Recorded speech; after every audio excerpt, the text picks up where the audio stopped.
Friends, I am very happy to be back in Southern California and so happy to meet all of you again. What I've come to share with you is my experience with the perfect living master, the great master Hazur Maharaj Baba Sawan Singh Ji.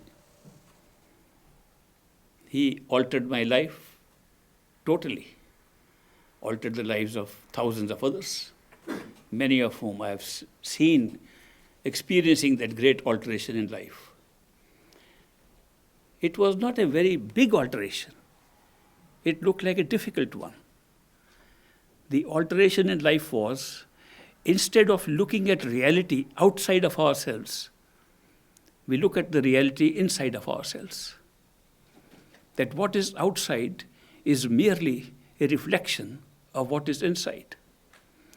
That one great shift of perception, that what we are looking at outside is not real, but a holographic picture of something being generated from inside, makes an entire change in our attitude to life. Today, the life outside of ourselves appears to be the only reality. We have no access to any other reality. We can move from one reality to another, but when we move to another reality, we lose contact with the one which we first thought was real.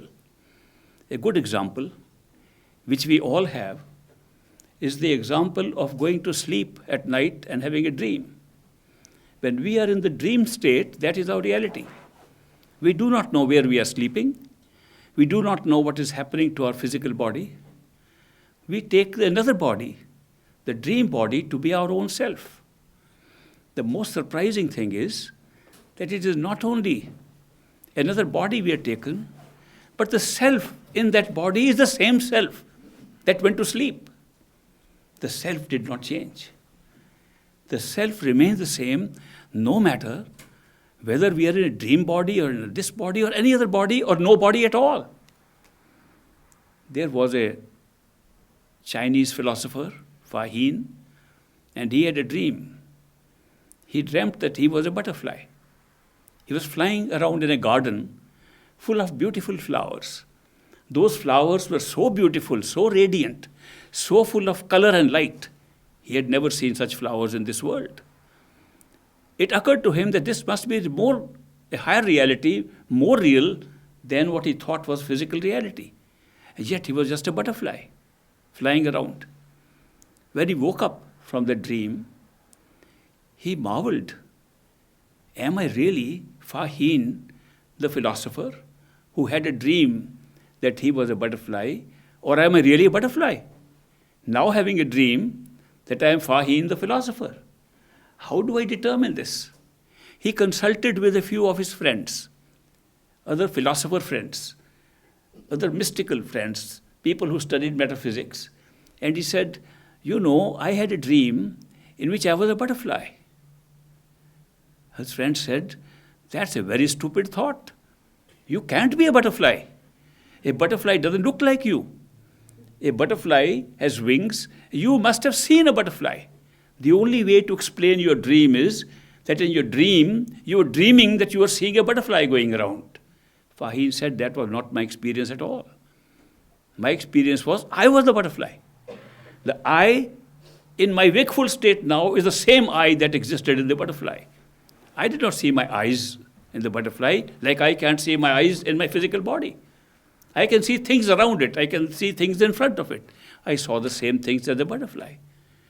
The fact that the self, the I, did not change in spite of the fact that he appeared to be a butterfly and he continued to believe he was a butterfly, not that he saw a butterfly, shows that these experiences, which create a sense of reality for us, they are all being experienced by oneself.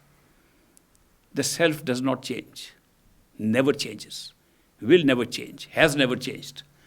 The self continues to be the same, no matter what the experience around it, no matter what the form around the self is. The self can take any form, and it can even be formless, and the self will still be there. The experience of the self is the only experience that exists for us. Nobody can come and tell me, I had an experience that I was the self here and I was experiencing somewhere else. The experience occurs only to the self. Therefore, if we have to define reality differently, not what looks real because we can check it out with our perceptions, not because I can touch these things, therefore they are real, because I can see these things, therefore they are real. To cross-check with the same perceptions that I'm using for experiencing this world is a very faulty way of checking out. I could do the same thing in a dream. In a dream, I could touch everything and say it's real. And I wake up and find it was a dream. The means of checking out reality were based on the same perceptions, which I was taking as real anyway. Therefore, to check reality by referring to your own perceptions is no way of checking up. It will always be real. Whatever you create outside of yourself will always be real. But the one thing that does not change, no matter how many times you change your form, no matter how many times you cease to exist in any form, is the self. The self never changes. So if you want to define reality as that which does not change, then there's only one thing real, the self. Now, where is the self? People ask me this question. Here are so many of us sitting here. There are so many selves here. How can there be so many selves? Well, when we go to sleep, supposing in a dream, we see 20 people in a dream. Are those 20 people dreaming? Or one is dreaming? We don't know. If we ask those 20 people in our dream, are we dreaming? It looks like we are dreaming. Some mystics are telling us in the dream that we are dreaming. This is a dream state. It's not real. That is coming out from our consciousness. And we ask all of them, they say, well, then which one is dreaming? We are all seem to be dreaming. And then you wake up and find there was only one dreamer. Never was more than one. How about those 20 people that you saw? They were created from inside you. But were they real or unreal? There's another big question. If you see 100 people in a dream, are they all real for the dream or not? For the dream, yes, they were all real. But you may wake up and find 20 of them were your friends in wakeful state. The 80 somehow came up only in the dream. Then you can say, even in the dream, there was a distinction between 20 and 80. Those 80 were made up only for the dream, and 20 had an existence even beyond the dream. Because when you wake up, those 20 were still there. Supposing you get enlightened to a higher level of consciousness, and you wake up again and find out that the wakeful state itself was a dream. And the dream, you see so many people. When you wake up, you find there are people there, but they're much fewer in number. The rest were made up for the wakeful state. And the real people are just fewer who are still there. Supposing you wake up again to a still higher level of consciousness and find out of the 20 people who were real, only 5 are now real. The rest were made up for that state.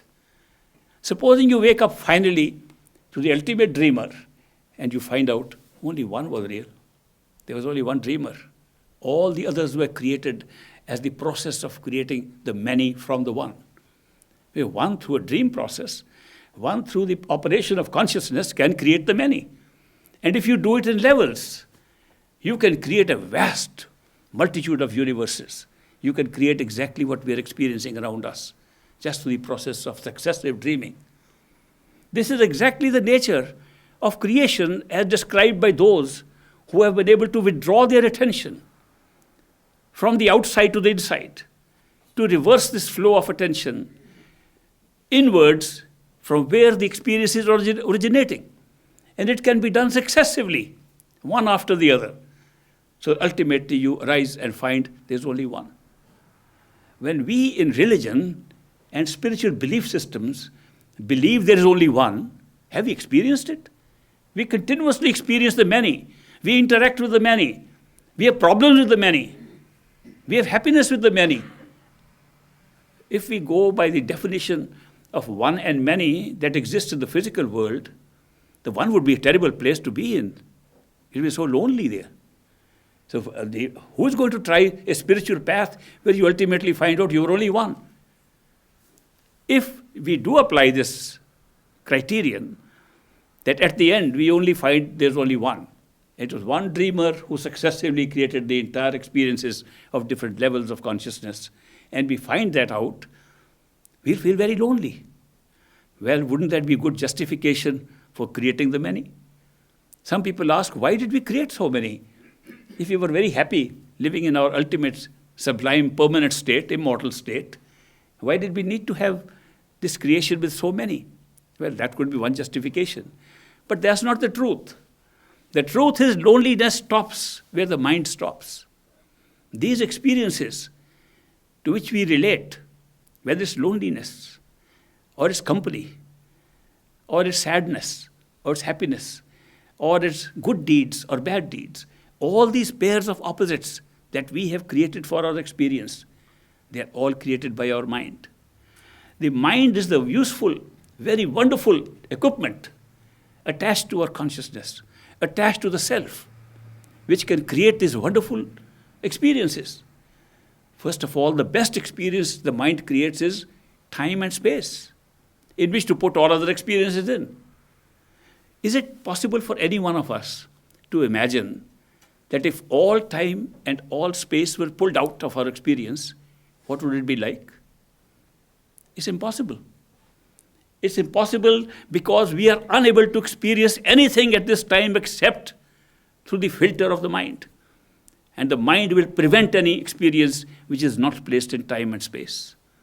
Therefore, we are shut out from a true experience of the self. We cannot experience the self. We cannot know what that self, single self is, which alone is real, so long as we are experiencing anything from the mind. And yet, the mind will come in the way of every experience we have. That's why it's so important to understand how the projection of the self takes place. And when it is above the mind, there is no such thing as many and one, no such thing as loneliness and non-loneliness. There is no pairs of opposites at all. Therefore, that experience cannot be related in any language that we know, cannot be related in any spectacular way that we can make out. No visualization is possible. There is no amount of thinking that you can create that feeling who you are if you are beyond the mind. And yet, there is a way by which you can experience it. You can experience it and be absolutely dumb, not being able to tell what you experienced. How do you experience something that is beyond the mind? This method is very simple and yet difficult. It's simple but difficult. Why is it simple? Because Bulle Shah, one of the old mystics, made it look very simple. He said, Rabda ki pana, etho putna, ethe lana. He said, not difficult to find God. Just pull your attention from here and put it there. He made it look so simple. But that's the truth. How do we experience this universe? We experience it only through our attention. Wherever we place our attention becomes our experience. If you withdraw attention, you don't have an experience. Which means it's not the whole of consciousness that is operating to give us an experience. It's only one part, the front part of it, called attention. Consciousness is an ability to be aware of anything. It's a potential. It's a potential to create any experience without limitation. That's consciousness. Consciousness gets restricted when we bring it to awareness. Awareness is that of which we are aware now, including memories. If we can remember something, we are aware of it. But beyond memory and beyond what we can see around us through perception, we have no awareness. Awareness is a very restricted part of consciousness. But then when you come to awareness, we are aware of the whole world here with our thoughts, with our memories, and with what we can perceive through the senses. And yet, only that part becomes effective awareness for us where we put our attention. If we don't put attention on something, it's just hidden somewhere else. We may call it subconscious, unconscious, some other area of which we are not aware at this moment. So the restrictive nature of consciousness and awareness becomes more restricted when it comes to attention. And yet attention is the greatest gift given to us to find out who the self is. There is no greater gift, there is no greater tool we have to discover the unchanging, unalloyed, real, permanent self than the use of attention. If we can place our attention outside of our body and experience the physical world, how about placing our same attention inside ourselves and experiencing where this experience is being projected from? Why can't we withdraw our attention the same way like we focus our attention? There are just two types of experiences of attention. One is focusing your attention on something, and that becomes an experience for us. The other is to withdraw your attention from there. Throughout our life, we have practiced nothing but focusing our attention. Nobody taught us how to withdraw attention. We were always told how to attend to our books, how to attend to people, how to attend to things, how to attend to our food, how to attend to our life outside. Therefore, we became great experts in focusing attention outside of ourselves. We never got a chance to practice the opposite of it, the withdrawal of attention to that point from where the attention was flowing out in the first place. When we focus attention on something, where is it coming from? Let's look at a simple example. You're reading a book, and you're focusing your attention to the eyes because you're reading. You're using the visual equipment you have in this perception of vision and sight, and you look at the book and put your attention. Where are you reading it? The eyes are conveying it somewhere into the head. Head says you'll be conveying it to some place in the optic area, and the optic nerve carries it there. There are signals, they're going on, and you say we are reading.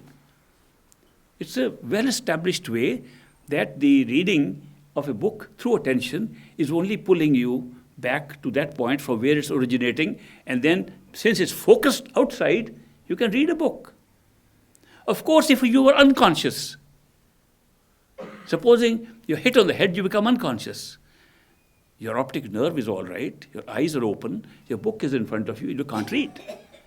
Ultimate signal that makes you read a book is the focusing of attention from consciousness to the optic area in the brain right outside to the book. And that area which creates consciousness, nobody knows. We had a VIP in India who got knocked down in a car accident and was in a coma for several days. In fact, he was in a coma for several months. He was an important person from outside, so we tried to get the best surgeons from around the world. We got brain surgeons who had opened up the heads more than 1,000 times. And when they were trying to examine this patient and tell us what happened and how a person is in continuous coma, a political chief who was examining that case along with the doctor said, "Doctor, can you tell me what makes a person conscious?" And that great doctor who had done 1,000 brain surgeries answered, "Sir, this is a question we have not been able to answer for thousands of years. We don't know where consciousness comes from. All we know is that there are some areas in the brain, pretty close to the center, pretty close to the pituitary body that's hanging inside, pretty close to the pineal gland, somewhere there. If we knock that off, a person becomes unconscious. We know there's something in the center of the head that can be knocked off, and consciousness, as we know, the ability to be alive and the ability to receive perceptions, gets knocked out. At least some information that man gave. The information was that ultimately all experiences being generated for us outside and being picked up by attention, by focusing attention on those experiences, are being recalled and actually experienced somewhere in the center of the head. Let's work on this much knowledge. Let's say, okay, there is something in this physical head. There's something in the center of the head. It's not very difficult to know where that particular gland is, where the pineal gland is, or where the pituitary body hangs. We do not need to know that. We need to know a little approximate area. Why approximate? Because right now we are operating from there. Right now, as source of consciousness, as source of attention, we are there. Right now. We don't have to go to a book to find out where we are. We are there. When we look at something with the two eyes, And the two eyes, they don't see. We try to use the eyes to see different images, and they combine together to create depth, and they create three-dimensional picture for us. But where do we see? Where do we see the combination that the two eyes are seeing? We don't see two. We see only one. Where do they combine? They don't combine outside. The rays of light reflected from things outside are picked up by the eyes, create inverted images on the retina. The retina is merely an extension of the optic nerve. The optic nerve carries signals to the head. But where do we see? Right now I am asking question, where do we see things when we are looking through the eyes? Do we see right here at the front, or do we see inside? If you just examine this simple example, you will find we always see things behind the eyes. We see things exactly from where attention is originating, from the center of the head. Same is true of every perception, every sense perception. We are experiencing this world from the center of our head, behind the eyes.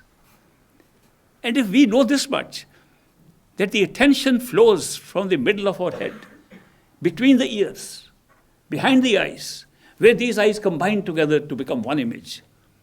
If we can understand that just as a physiological fact, as a fact of observance of our own self, at least we can start from there and say, what would happen if we were to place our attention at that point?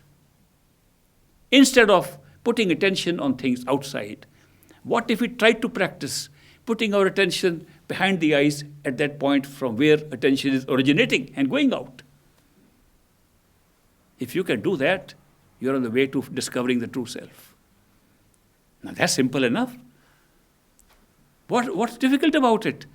All we have to do is, like we put attention on something else, we put attention on a book to read, we put attention on the musical instruments to hear, we put attention on a person to talk to a person. If the same attention is being put there, where's the problem? Two problems. One, we are not used to it. We are used to focusing attention outside. We are not used to pulling it back. We are not used to pulling it back. We have so much problem even after learning. Put the attention there, we close our eyes and make an image of ourselves and say, that's me sitting there in the center of the head and putting attention on that. That's not putting attention on yourself. You're making an image. Where are you actually? You are the one who's watching that little being you created in your head. You are at that point, not where you're seeing the image. We are so used to putting attention on something outside of ourselves, we employ the same systems when we try to meditate and sit inside the head. We create an artificial self and look at it and say, there, I am sitting there. That's not yourself. That's an image you're creating. Like all images you're creating with your consciousness outside, you just created another image inside. That image which you see inside is never inside. I give a simple experiment to people to try it out. You close your eyes and say, here I can see myself sitting behind the eyes. I'm bringing up this point specifically because a lot of people meditating for years, decades, have been caught up in this error, in this mistake in meditation. So I'm bringing it up in a more detailed way. Supposing you close your eyes and say, there is me sitting there and I am at the right place, third eye center, behind the eyes. You can check out if you are really there by simple use of your hands like this. Right now, you have a feeling where your eyes are. You are aware of it. When you are body conscious, when your physical body is your awareness, you know where your eyes are. You don't have to think about it. If you close your eyes and say, touch your eyes with your hand, immediately your hand will go there. You know where it is. Now when you close your eyes, you can always touch your closed eyes. Now close your eyes and make that little image of yourself inside and bring the hands and touch your eyes. You'll be shocked that you will cross your hands and the image will just be outside of it. Just by closing eyes, you don't go inside the head. You're still looking outside. And the fact that you're making an image, all images are created outside. Because you're trying to create images with this visual equipment. You're trying to see things with these eyes. The eyes being shut does not mean you have moved away to any other kind of vision. The vision required To be where you are inside does not consist of this physical vision at all. It does have another vision, which we poo-poo and we ridicule it. The vision of imagination. We call it too imaginary. And we don't take care of our imaginary vision. Supposing we want to visualize that we are sitting on top of this building, and we visualize there we are sitting. Easy enough. We never used these eyes. We did not want to create anything outside. We are using imagination to say we are sitting on top of this building. We are imagining we are sitting in New York. We can do it right now. It's a great, powerful tool. Imagination is a powerful tool that opens up our ability to use a set of perceptions that is not physical. We sometimes think these astral perceptions must be something very rare. Would it surprise you if you said that the astral perceptions are no different than imaginary perceptions? That the perceptions of imagination solidify and become more real than physical perception when you withdraw your attention from the physical and put it on the astral. So therefore, it's a very great benefit to us to know this, that we can use our imagination to place ourselves, the one that is looking at everything, the one that is looking at the back of the eyes, the one that can feel there are ears around us, the one that can feel there's a head above me. That's yourself. Not what we make as a picture in front of us.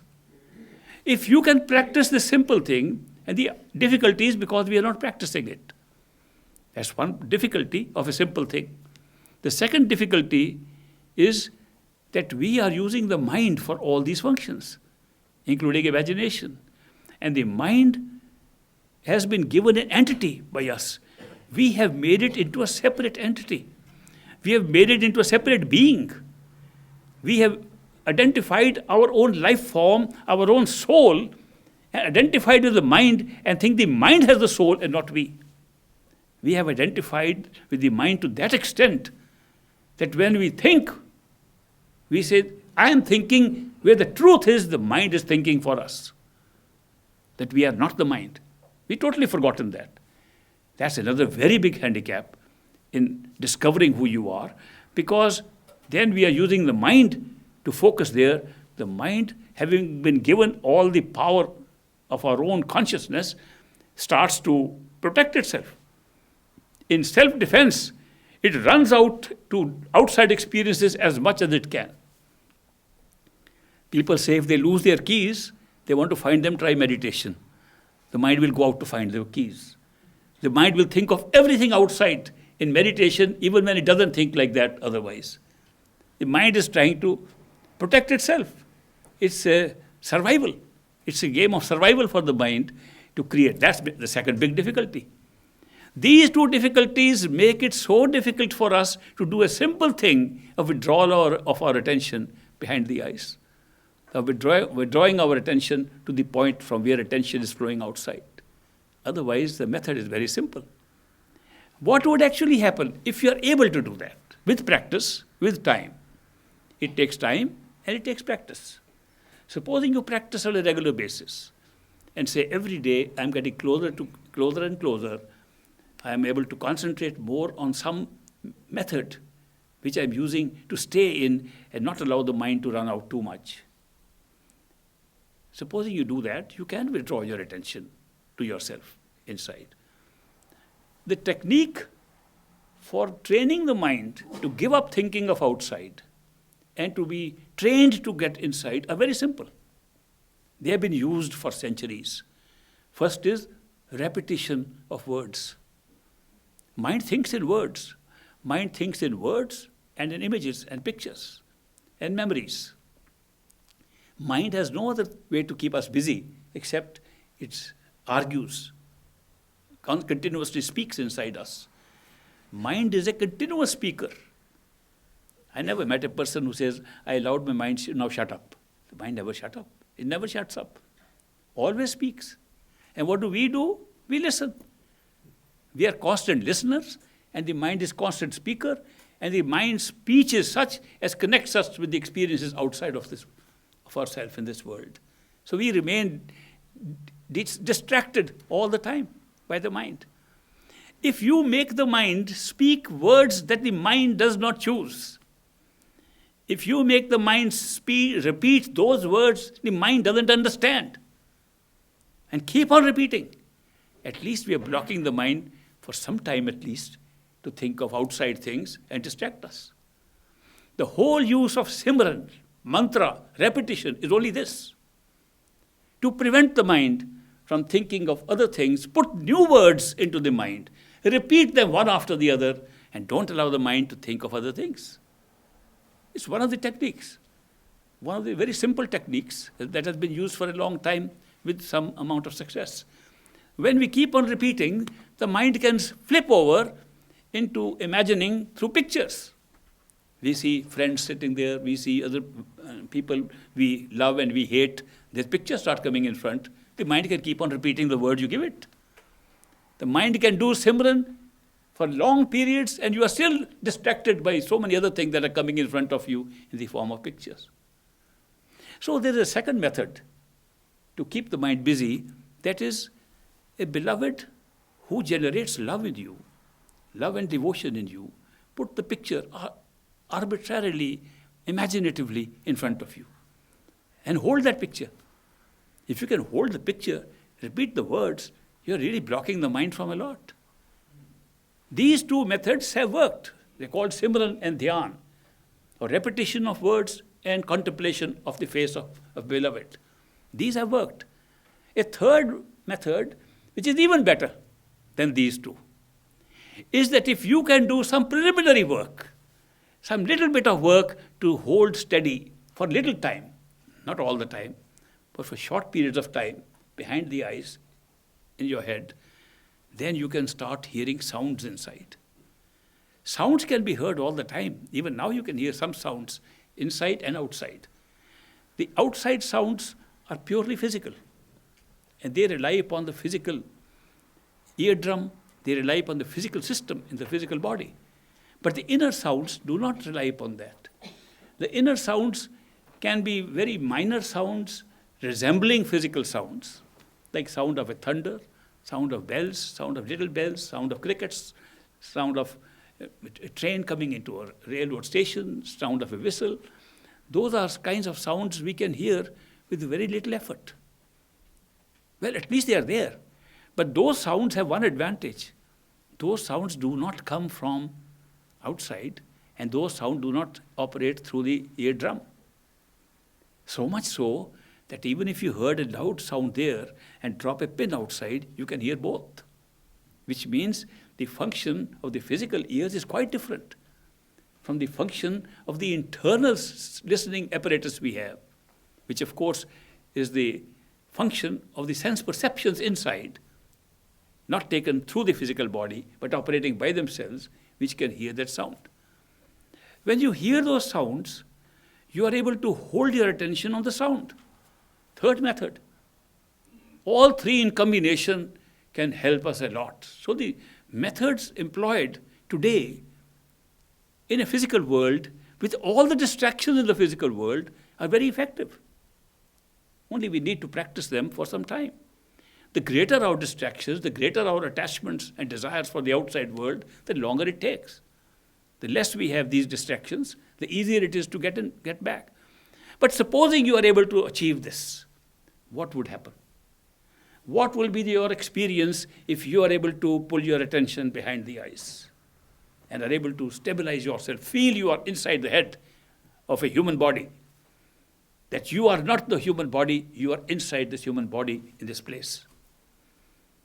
What would happen? You would gradually not know where your hands are, where your feet are.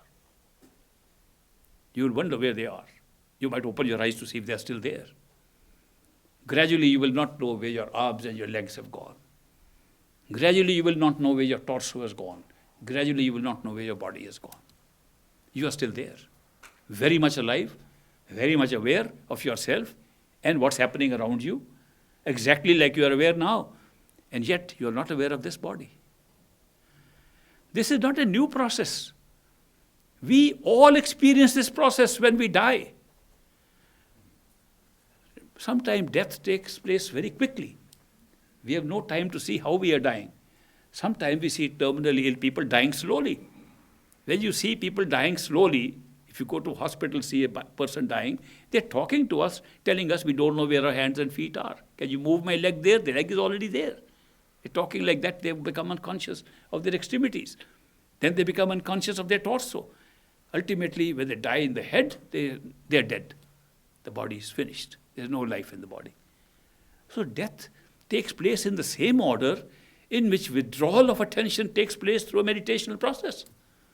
It is called dying while living, very appropriately. You are still alive. Nothing has happened to the body. Your vital forces are functioning. Everything is intact. And yet your experience is that which would happen if you were really dying. So this experience of dying while living, the ability to pull your attention to that extent that you become unaware of your physical body, that's a great experience. It's not an out-of-body experience. It's an experience of discovering your new self. An out-of-body experience still remains a connection with this physical body. People who have had out-of-body experiences, I've met many of them, they feel that they are being stretched out somewhere, and they are still attached to this body through a silver cord or some kind of a connection. And they're always worried that if they go too far, they might crack the silver cord and die. They're afraid of death. On the other hand, if you experience withdrawal of attention by focusing your attention behind the eyes in the center and being there to the extent that you do not know where your body is dying while living without any change to the body, without any fear of death of this body. In fact, I recall my dad, my father, who was initiate of Great Master, before anybody else in the family. When he got initiated and he was so keen on it, he was teaching philosophy and he had questions on metaphysics, which his professors could not answer. And when he met the Great Master gave him the answers to his metaphysical questions his professors could not answer. It affected him so much. He was very keen to meditate and get results. When he meditated and the consciousness was pulled from the body, he felt he was going to die. He stopped meditation, got frightened, and went back to Great Master. He said, "What have you taught me? This kind of meditation leads to death." And Great Master said, "Do you know, people can die any moment.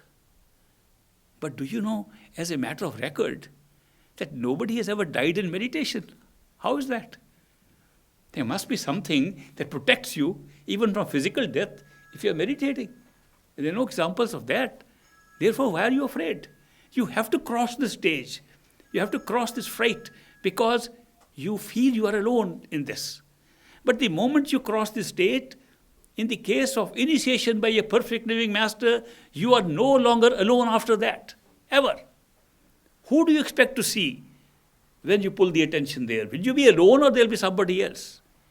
He said, according to your teaching, you should be there. He said, certainly, if I am not there, you have not been initiated. If I am there, you are never afraid. We travel together. This body does not die.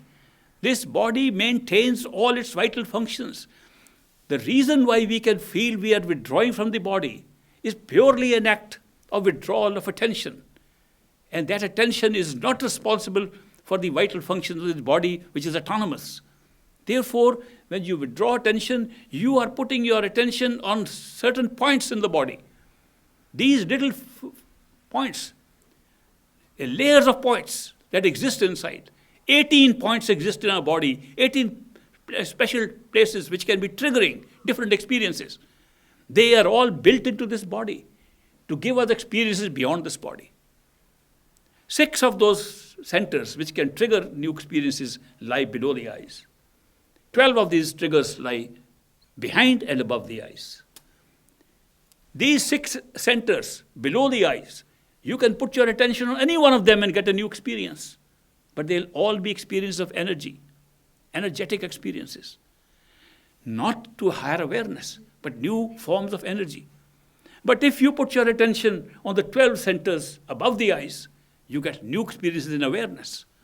You can have your awareness answering questions about the whole of creation.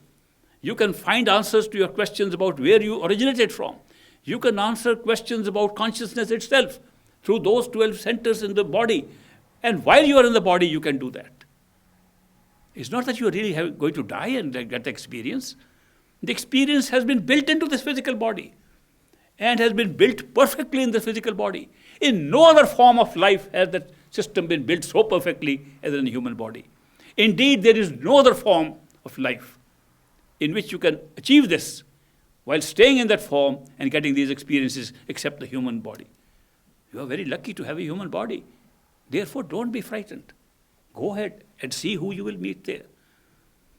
Now that, of course, brought to light that there is a certain phase in which we like to meditate while we are still holding on to this body. We don't want to die.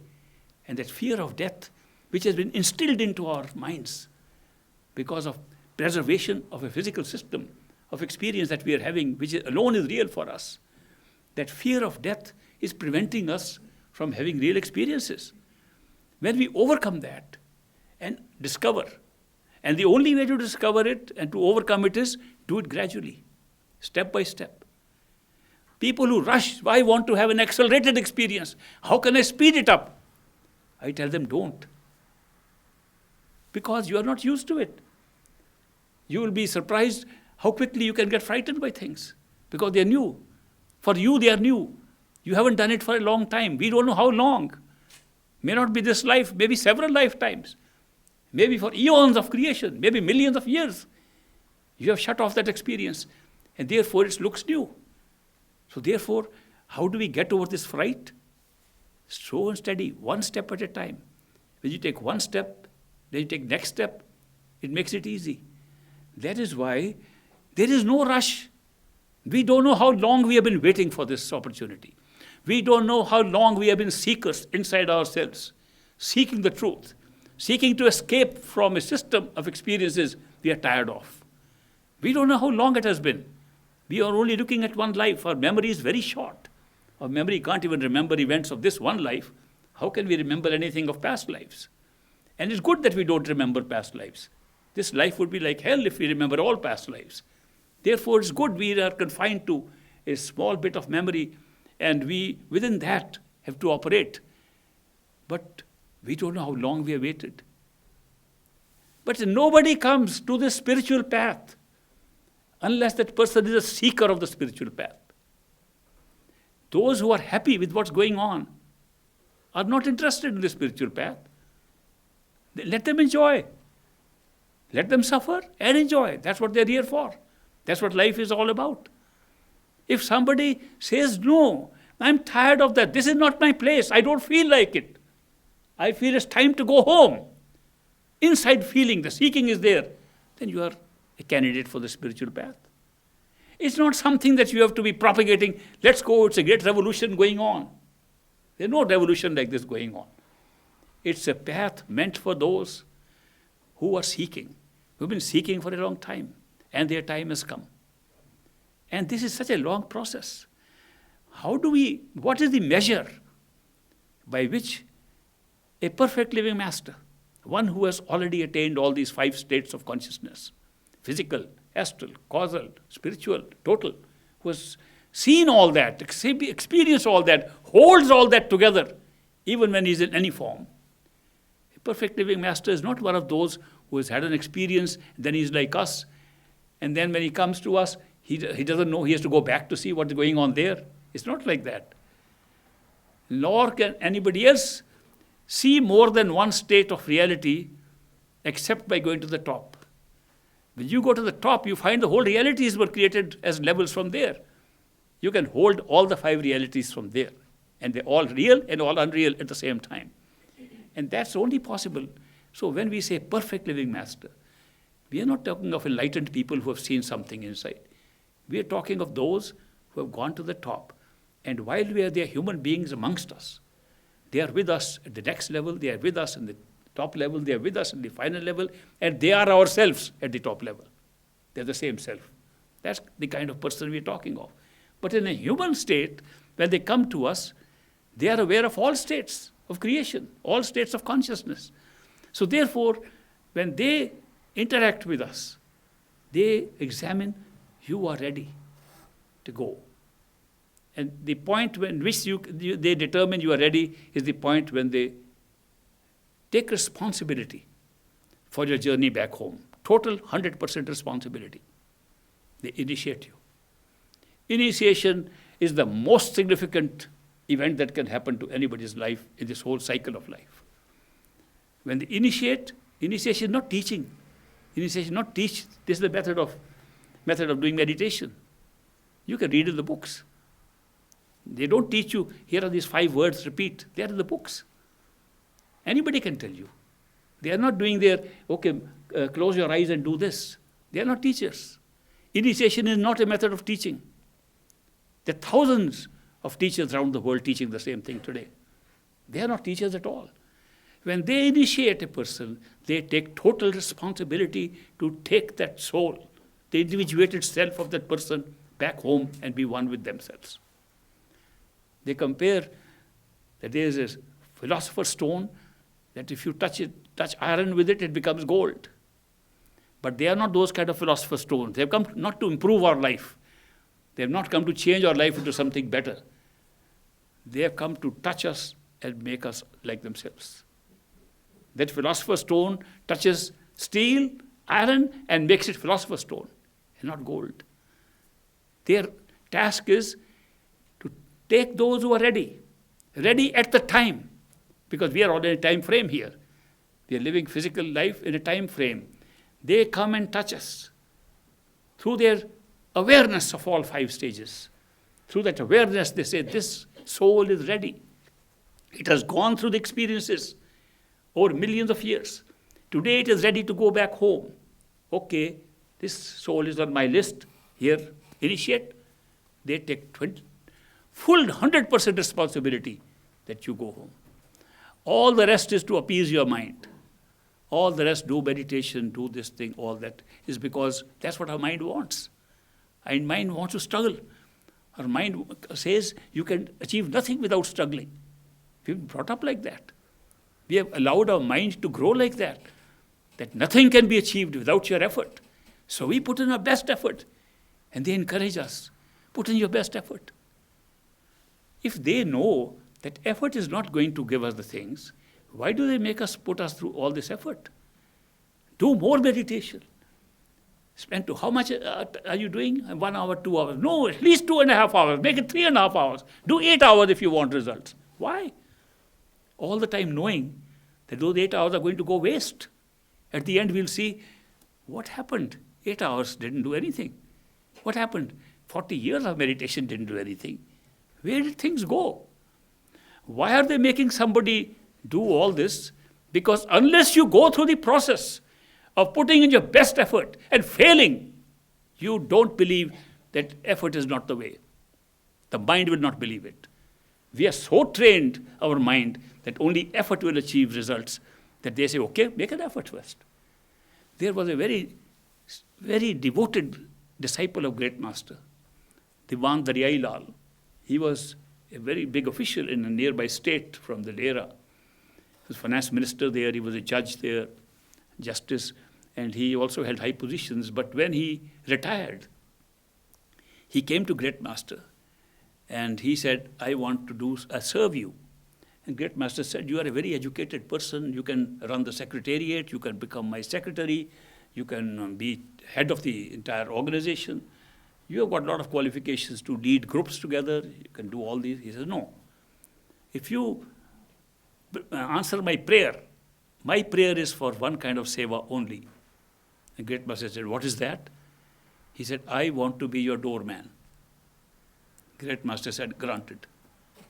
And he remained his doorman all his life. And he was so happy. All the people who came to see great master passed through the doorman, and doormans heard their beautiful stories of their experiences with great master. So he was very happy. But after some years, he went to great master and said, Master, I have been very happy with you. It's changed my life. But one thing I have missed out. I didn't do enough meditation. I was busy standing on the door. And your teaching says that you should do 2.5 hour meditation. I missed on my meditation. Now can I have a chance to meditate and catch up with the lost time? And he said, Master, I understand you go to a hill station, Dalhousie, in the hills every summer, and this summer you are not going there. Can you give me the keys of your house? I know it has got great ambience and great spiritual vibration because you live there and people meditate there. So if you allow me to take your keys of your house, and I will go and meditate continuously for 2 or 3 months, day and night, to catch up with the lost time. Great master took the keys from his pocket. He said, here are the keys. Go, enjoy yourself. Meditate. So this judge took the keys, very happy. Now is a chance to catch up with my meditation. Went to the hills, opened up the great master's house. As soon as he opened, the man came running. I am the plumber. I've been waiting for somebody to come. All the plumbing has to be redone. So I'll work on it. He said, okay, do your work. Don't disturb me too much. A few minutes later, another person comes. Every day there was more distraction than he ever had before. After 3 months, he comes back and he returned the keys. Says, Master, I failed. I went to catch up on meditation and I couldn't meditate at all. There was so much distraction, more distraction there in your house than I had even here. Great master said, you did not fail, you passed. You passed the exam and discovered it's not your effort that gets you anything on this path. What counts? Then he said, what does it count? What counts? He said, what counts is that which goes beyond the mind. All effort is based on the mind. Our spiritual path starts from beyond the mind. Great master said, my spiritual path starts from where the soul alone has been found and finds its totality in Sachkhand. From Parbrahm to Sachkhand is my path. The rest is all for other people to practice. They can come up there.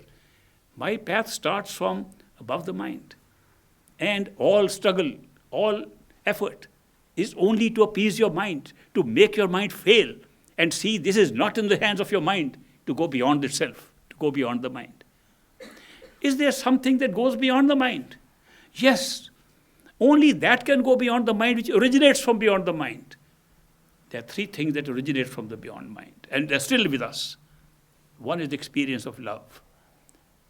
Love is not created by the mind. No amount of thinking can create it. No amount can develop it. Love is innate in our souls, in that which is our true self. Intuition, a knowledge without thinking, a knowledge beyond the thoughts that the mind generates, comes from beyond. Appreciation of beauty and a feeling of joy and bliss comes from beyond the mind. These cannot be created by the mind and are not affected by the law of effort. Therefore, if these are your tools, and these are the tools that perfect living masters use, you will notice what is it that pulls us towards a perfect living master. When all is said and done, it's not what he says. It's not what he's teaching. We have heard those teachings before. We have read all these things before. Then what is it that's pulling us? What is pulling us is this innate knowledge and the unconditional love that a master is giving us. This unconditional love is a great sign of a master. A perfect living master gives us unconditional love that nobody else we have seen in this physical world can do it. Our love is conditional. You do this for me, I'll do that for you. Therefore, I love you a lot. And if the other person says, I hate you, then you hate also. That kind of love is not love.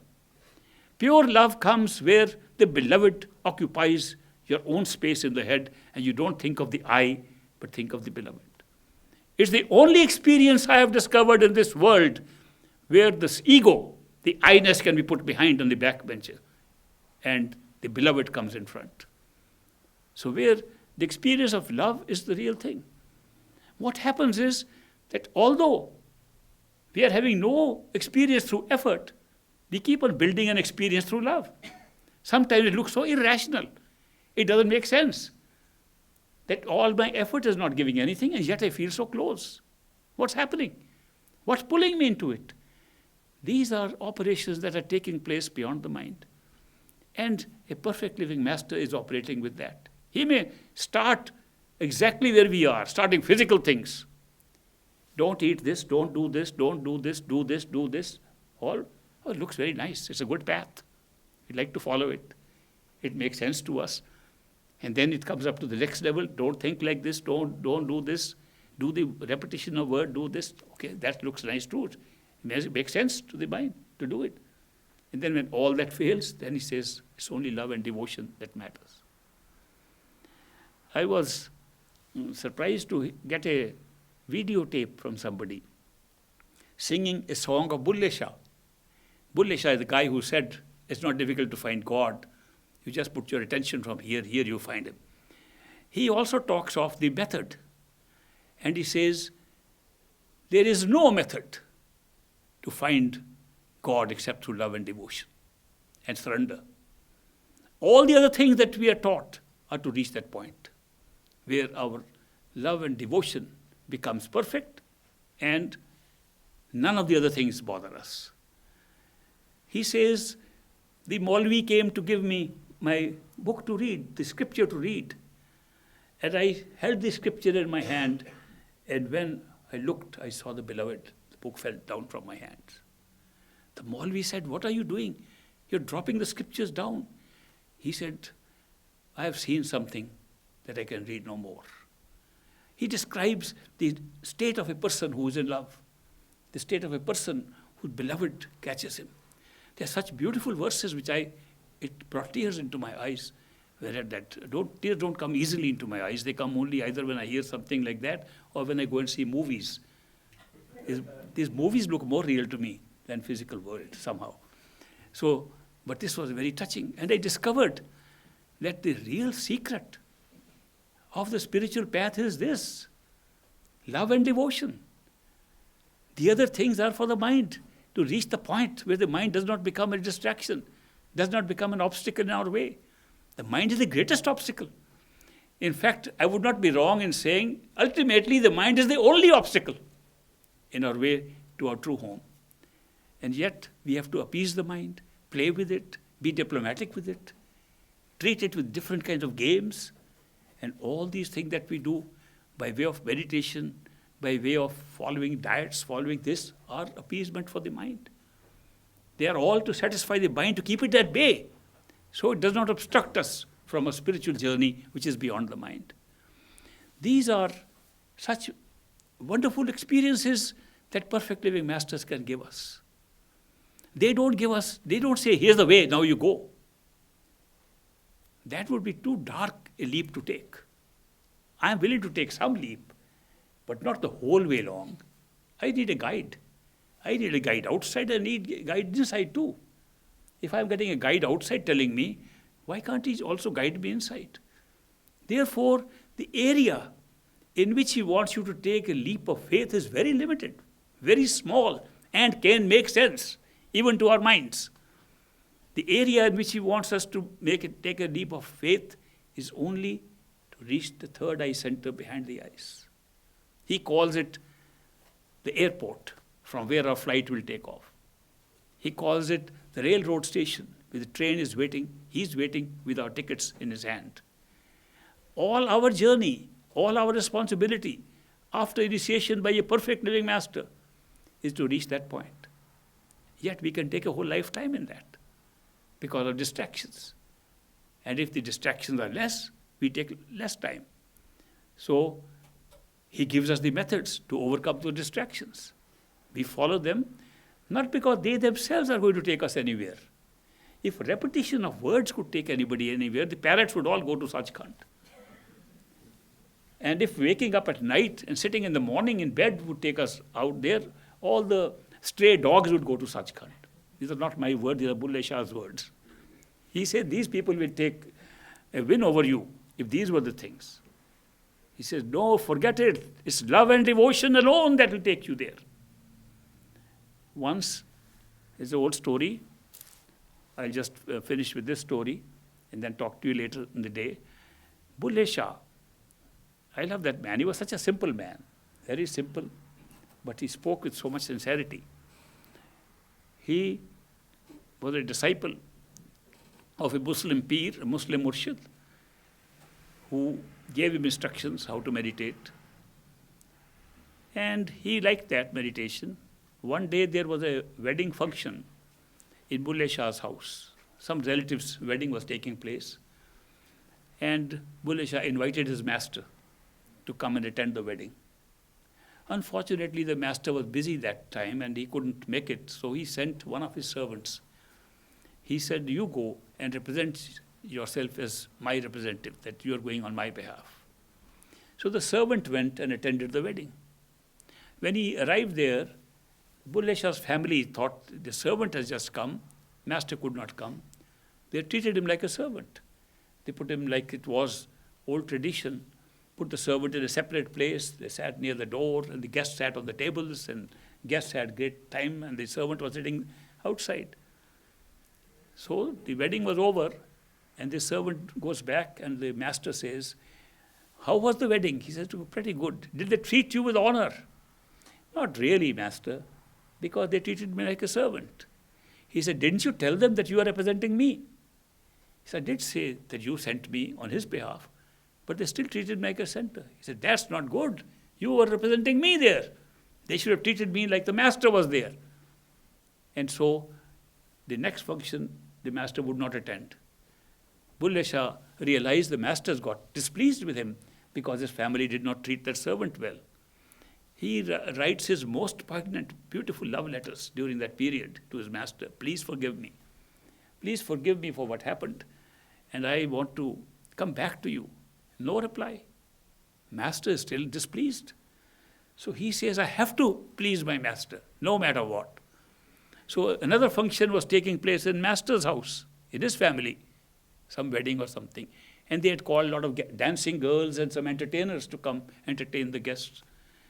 He found an easy trick. He dressed himself up like a dancing girl, Bulle Shah, and went and danced with those girls. And master could see, and he called him. He said, you are not a dancing girl. Are you Bulle Shah? He said, no, I'm not a Bulle Shah, I'm a Pulla Shah. That means I am the one who made a mistake. I made a mistake. And he hugged him and said, no, it's all is forgiven. Now, that one incident makes this man write about dancing. He says, if I open my eyes and see my master, I can't help but dance. Something forces me into dancing. I put on those little anklets, bringing bells around my ankles, and dance. I can't help it. This is the kind of thing that happens to us when we are in love. So examples like that exist, where they find that we cannot afford to displease our master, because in human form, he has come us. His love is so much. How can we serve? How can we do something for him? How can we serve ourselves in our own reality, which is being expressed outside in the form of a master? If everything outside is an illusion, isn't a master also an illusion? How can there be difference? How can you say a master is not illusion and everything else is? A master is as much illusion as anything else. Then what's the reality? How is illusion speaking to us so well? Because the illusion is your own self. Only we don't know it. We can't see ourselves inside, so he appears outside. He appears outside not to draw us outside, but to push us back to inside, where we find he's inside all the time, he's really inside, ultimately he's really us, ourselves, nobody else. So our true master, if you go by this definition, is our own self in its highest form. And since we can't realize our own self, the master takes all these forms at different levels, eventually taking us where we realize ourself. Self-realization is the same as God-realization. If you can find a true self, there will be nothing else except the self. And that's what we call the ultimate creator. You can give any name to it. So we are on a discovery of the self that never changes, the self that never alters, self that is not subject to any laws, self that is immortal, and the self that we are all trying to discover through different processes we call meditation, love, devotion. All these are methods to find ourselves. Thank you very much for very patient listening to me. I am sharing these things which I got from my master. And I hope that they'll be useful to you. I'll see you again later in the afternoon, and tomorrow and day after. We have 3 days sessions. There'll be time for questions and answers. There'll be time for interviews, personal interviews, those who want them. Please give your name to, who's taking the name? Boris? Boris, here's Boris. Boris, stand up. He's short, but you can still see him. Boris, yeah, he's got a name tag here. So if you want a one-on-one interview, you try to accommodate. So Boris will take down the names. I'll be very happy to answer your questions. We have a short session for questions and answers now. If you have given your questions in writing, then somebody can read them. You have the questions. Okay, so can you bring those questions here? The first question. I know that forgiving others is essential. Can you tell me how to let go of grudges and speed up the progress of forgiveness? This is a question about forgiveness. Forgiveness is good for one good reason. If we understand the law of karma, the law of karma is action and reaction. Whatever you do, if you do something which your conscience says is good, you will be rewarded. If you do something that the conscience says is not good, you will be punished. That's the law of karma, very simple law of karma. Appears to be operating in the physical world, very all over, appears to be working in the astral world, and appears to be generated in the causal world. So the law of karma, I could talk at length about the law of karma, but to say that karma can create a reaction, you hurt somebody, that person will hurt you. If you then in retaliation hurt again, then that person comes back to hurt you again. It's a cycle that never ends because we do not cause a closure to that event. This is especially true of negative karma.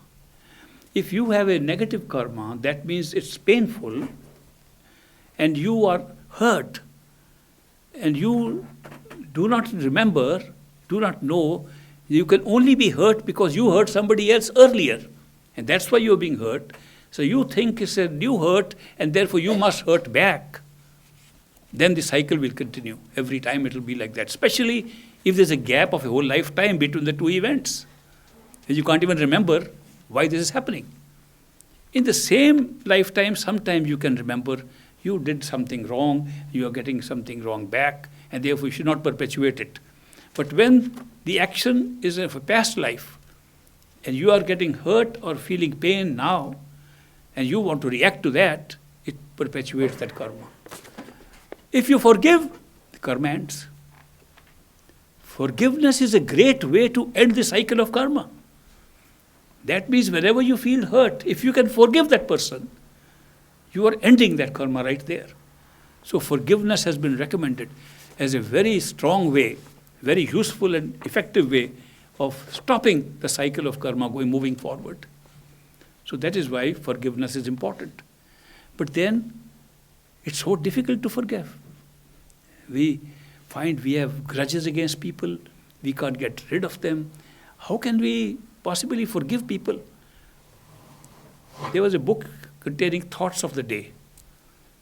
In that, I opened it randomly at one page, it says forgiveness. And it says, there are some things in life that are unforgivable. That's exactly when you should forgive. Forgiving things that are easy to forgive is not a great thing.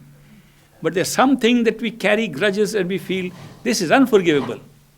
Apply this rule. If you recall that you are ending a karma with this, that you did something for this happening, you can forgive. Bringing this awareness into your head, that I am closing a karma, not perpetuating it, helps in forgiveness. So I would strongly recommend that wherever possible, whenever you feel you are hurt or you're carrying a grudge, forgive and end it there. Forgiveness has several other values, but one value which is imminent and immediately available is closure to the karma. Next question. Why do enlightened people strive to enlighten others?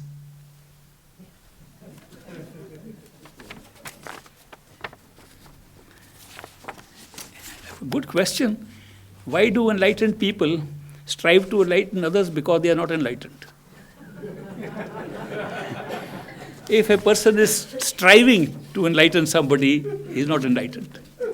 At least not sufficiently enlightened. It depends what you mean by enlightenment. If by enlightenment means that you have read a lot, know many words, and you know the scriptures by heart, and you're telling people you are enlightened. That is not enlightenment. You have to work very hard to convince people. There are people going out all the way trying to convince people. But true enlightenment, which is a discovery of your own self, how will you try to strive to do something when you know that the whole of projection is yourself? How will you strive to enlighten somebody when you know that's your... If it is your shadow, how are you going to enlighten your shadow? Have you ever tried to enlighten your shadow? Have you ever stood in front of a mirror and said, I'm going to enlighten this guy I'm seeing in the mirror? When you are enlightened, you see that the whole of structure of reflections is yourself. You don't try to enlighten anybody. You don't strive to enlighten. Perfect living masters have never striven to enlighten anybody. They have allowed coincidences to happen, by which the seekers at the right time come to them and they take responsibility for them. It's a very different way. So be sure that is not true enlightenment if somebody is striving to enlighten you. Next question. How can we identify what is intuition as opposed to impulse or thought? And also intuition to guide our lives, and use intuition to guide our lives. Should we try and cultivate intuition on a daily basis? Or should we just meditate more and wait for intuition to develop naturally? This is very interesting. This is a question about intuition. How do we develop intuition? The answer to that question, how do you develop intuition, is you can't. It's a natural gift of the soul, of consciousness, to be intuitive. You can develop logic, you can develop reasoning, you can develop the power of the mind to argue. You can develop those things which are belonging to the mind, but you cannot develop love and intuition. It's it's the nature of our soul, the nature of our consciousness. And therefore you can't develop it. Somebody says to me, I have found out a way of developing intuition. I said, how was that? I said, can you give me an example? He said, all right. I am going to intuitively find out if I'll go for lunch today or not. I said, okay, let's see how you'll find out. He said, I'll go to lunch. Did you see? I said, I noticed, before you said that. Did you know that when you use time, it cannot be intuition? When you use that and then bring that, it's your mind working to get that answer. It's a reasoned thought and not intuition at all. Intuition is spontaneous, does not involve time and space, whereas all reasoning takes time and space. Therefore, we confuse rapid thinking, rapid reasoning as equivalent to intuition. It is not. Intuition is a gut feeling that you get very often opposed to what you are thinking and reasoning. The reasoning says, this is not right for me. Intuition says, go ahead. The gut feeling says, go ahead. That sudden feeling with no time is intuition and not the one that we try to develop. We can't try and do these things. One friend of mine from Harvard, from Boston, wrote a letter to me. He said, I have discovered that it is not effort that will pay anything. Even meditation has to be effortless. And effortless means that everything should be with no effort. At the end he says, I am now trying very hard to be effortless. That's how our mind works. We can't help it. So, real intuition cannot be developed and has to grow with us. And it is right that meditation, being on the spiritual path, experience of love and devotion and responding to love and devotion builds intuition automatically. Just like it builds coincidences automatically. Some people may have noticed that as intuitive gut feeling develops in you, coincidences outside also develop at the same time. That means there is a correlation between what is happening inside and what is happening outside. People who have come on the spiritual path, after some years say, the number of coincidences in our life has increased a lot. So have the number of intuitive gut feelings that they have got. So there's a connection between what is happening outside and inside, because in the words of a great master, they are the same thing. So when we get the inkling from outside, what we call a coincidence. What is a coincidence? Just a synchronicity of events which is improbable. Law of probability would not have caused that event to happen, and it happens. That's a coincidence. So when a coincidence happens, and the feeling inside is like that, you have a thought which is beyond your reason. Something has come into your head. I can't believe it, how it came into my head. You drive your car, and there's a sign selling some perfume or something, but the first word is exactly the thought that you had in the morning. What is that kind of coincidence? It's a confirmation of the intuitive information that you got. So intuition functions automatically. It's not developed. You can't try and get it. But with meditation, it'll develop by itself. Yes? Without reincarnation, back home is back to my conception. Meditation is intentional regression into childhood. All of these planes are places I was at since I was conceived. Looks like it's a question or confirmation, I'm not sure. It's an answer. Answer, yeah. We didn't say they can only write questions. You can write questions or answers or comments. Okay, this is, he's marked it as an answer, not a question. See? Question, it's an answer. Somebody has delivered this answer to me. And at the top it says Q and A, so he's circled A, that means it's an answer. Without reincarnation, back home is back to my conception. Meditation is intentional regression into childhood.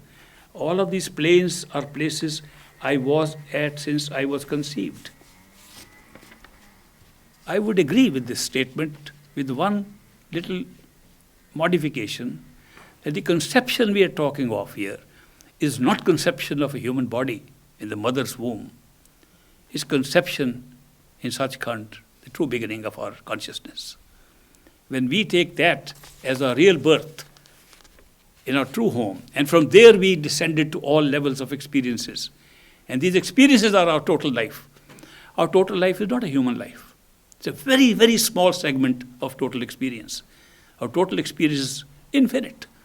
In this infinite experience, at various levels of consciousness, we have come into a state right now from where we can retrace it back and go back all the way back to that point of conception, not physical conception in the physical body. That's a very minor event that happened. Our soul, immortal soul, has not come here only to have a little experience. It has come from stage to stage. It is true that the entire path of spirituality which we are talking about takes you to the same stages through which you came. It is true that if we call our being in our true home as our point of conception, then the answer you are given is correct, and I appreciate it. Thank you very much. We'll break for lunch, and we'll be back in the afternoon later.